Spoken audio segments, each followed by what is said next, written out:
আলহামদুলিল্লাহ নাহমাদুহু ওয়া নুসাল্লি আলা রাসূলিল কারীম আম্মা বা'দ। সম্মানিত তৌহিদি জনতা, আজকে কোনো বয়ান করার মুহূর্ত নয়, কোনো বড় লেকচার দেওয়ার মতো সময় নেই, এবং আজকে বিস্তারিত কোনো কথা বলার মতো পরিস্থিতি আমাদের সামনে নেই।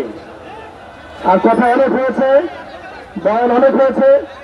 আমরা বিশ্বব্যাপী এই মানবতার ধ্বজাবাহীদের যে অপতৎপরতা এবং আমাদের ভাইদের উপর নির্মমভাবে গুলি চালানো, শিশুদেরকে বোনের খোরাক বাড়ানো, মা বোনদেরকে ধর্ষণ করার নাটক আমরা ইতিহাসে অনেক দেখেছি। কথা অনেক হয়েছে, এখন কাজ করার সময়। আজকে নীতিগতভাবে আমরা কয়েকটা কথা বলবো যে এই পরিস্থিতিতে আমরা আসলে কি করতে পারি। সর্বপ্রথম যে বিষয়টি আমি দৃষ্টি আকর্ষণ করতে চাই, সেটা আমি আমার মাননীয় এবং শ্রদ্ধেয় ওলামায়ে কেরামের দৃষ্টি আকর্ষণ করতে চাই। আমি দৃষ্টি আকর্ষণ করতে চাই ইসরায়েলের এই বর্বরতার বিরুদ্ধে একমাত্র গ্রহণযোগ্য কার্যকারী সমাধান যে জিহাদ ফি সাবিলিল্লাহ, এই ফতোয়াটাকে সুস্পষ্ট করতে হবে। সর্বপ্রথম আমাদেরকে জিহাদের ফতোয়া সুস্পষ্ট করতে হবে। জিহাদ ফি সাবিলিল্লাহ ছাড়া ইসরায়েল সংকট, ফিলিস্তিন সংকট সমাধানের দ্বিতীয় কোনো পথ পদ্ধতি যে নেই, এটা আমাদের জনগণকে বোঝাতে হবে। অজু, গোসল, নামাজ, রোজার মাসালা যেভাবে শিখি, ঠিক সেভাবে জিহাদ ফি সাবিলিল্লাহর মাসালাও শিখতে হবে। প্রতিটা নিজামের মধ্যে, পাঠ্যপুস্তকের মধ্যে এই মাসালার বিষয়গুলো, এর ফরজিয়াতের বিষয়গুলো অন্তর্ভুক্ত করতে হবে। দ্বিতীয় কথা যেটা বলতে চাই, ইসরায়েল একা শক্তিশালী হয় নাই। সুদীর্ঘ সময় পর্যন্ত ব্রিটেন তাকে সহযোগিতা করেছে। তারাই একত্রে হাত মিলিয়ে অটোম্যানদের বিক্ষোভ করেছিল। এর পরবর্তীতে পুরো পশ্চিমা বিশ্ব তাকে সহযোগিতা করেছে, আজও করে যাচ্ছে।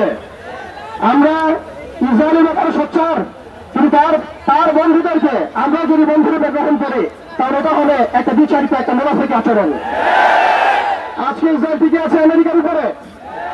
আমরা সুস্পষ্ট বলতে চাই, এই সাপের মাথা ইসরায়েল নয়, এই সাপের মাথা, মূল মাথা হচ্ছে আমেরিকা।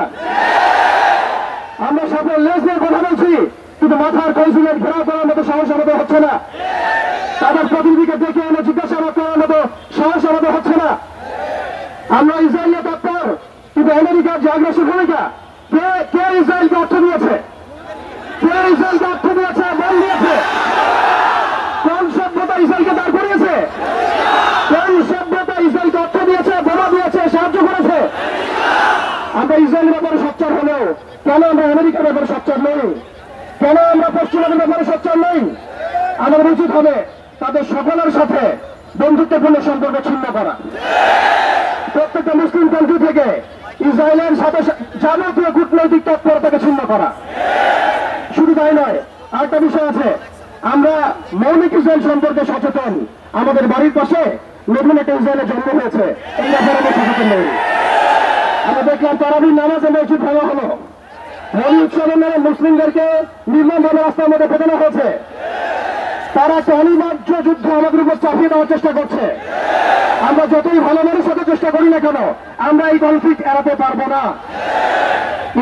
ইতিহাস আপনারা পরে দেখবেন, আমরা এড়াতে পারি নাই। আমরা যতই ভালো এবং সুশীল সাজার চেষ্টা করি না কেন, যতই তাদের তন্ত্রমন্ত্র পূজা করার চেষ্টা করি না কেন, যতই তাদেরকে সন্তুষ্ট করার চেষ্টা করি না কেন, তারা পশ্চিমকালে আমাদের উপরে অনিবার্য যুদ্ধ থেকে ফিরে থাকবে না ইনশাআল্লাহ। অতএব আমাদের উচিত আমাদের জায়গা থেকে প্রস্তুতি গ্রহণ করা। এখন আমরা কি প্রস্তুতি গ্রহণ করতে পারি, এটা আপনারা সবাই জানেন। আমাদের মূল প্রস্তুতি ইমানের প্রস্তুতি, আমলের প্রস্তুতি, তাজকিয়ার প্রস্তুতি, অর্থনৈতিক প্রস্তুতি, এবং সবচেয়ে বড় কথা, বাংলাদেশকে যতদিন পর্যন্ত আমরা একটা নতুন রাষ্ট্র হিসেবে কায়েম করতে পারবো না, ততদিন পর্যন্ত আমরা রাষ্ট্রীয়ভাবে এই সমস্যার সমাধান করতে পারবো না। একজন ব্যক্তি কখনো রাষ্ট্রের বিরুদ্ধে যুদ্ধ করতে পারে না, একজন ব্যক্তি কখনো রাষ্ট্রের বিরুদ্ধে যুদ্ধ করতে পারে না। কিন্তু বাংলাদেশ যদি একটা ইসলামী রাষ্ট্র হয়, পরিপূর্ণ ইসলামী রাষ্ট্র ব্যবস্থা থেকে আমরা যেতে পারি, ইনশাআল্লাহ আমরা আন্তর্জাতিক মহলে চাপ সৃষ্টি করতে পারবো।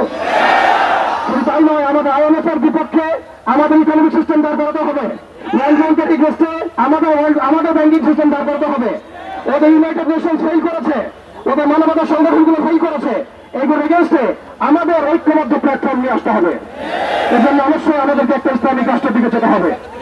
প্রিয় ভাইরা, এখন কথা বলার সময় নয়, কাজ করার সময়। আমাদের শেষ করছি আমি, আমাদের চোখের পানি তাদের কোনো প্রয়োজন নাই, আমাদের মায়া কান্নার গাজাবাসীর কোনো প্রয়োজন নাই। গাজাবাসীর প্রয়োজন অর্থনৈতিক সাপোর্ট, গাজাবাসীর প্রয়োজন সামরিক সাপোর্ট, গাজাবাসীর প্রয়োজন এমন একটা জৈশ একটা ফোর্স যেটা বাহির থেকে গিয়ে বাইতুল মুকাদ্দাসকে উদ্ধার করবে ইনশাআল্লাহ। আর আপনারা ভবিষ্যৎবাণী শুনে রাখবেন, ইনশাআল্লাহ আযজা ওয়া জাল আল্লাহ রাব্বুল আলামিনের এই বান্দাদের মধ্যেই এমন একটা জৈশ, এমন একটা দল আল্লাহ সৃষ্টি করে দিবেন ইনশাআল্লাহ। যেই দল, যেই জৈশকে পৃথিবীর কোন সেনাবাহিনী থামাতে পারবে না ইনশাআল্লাহ।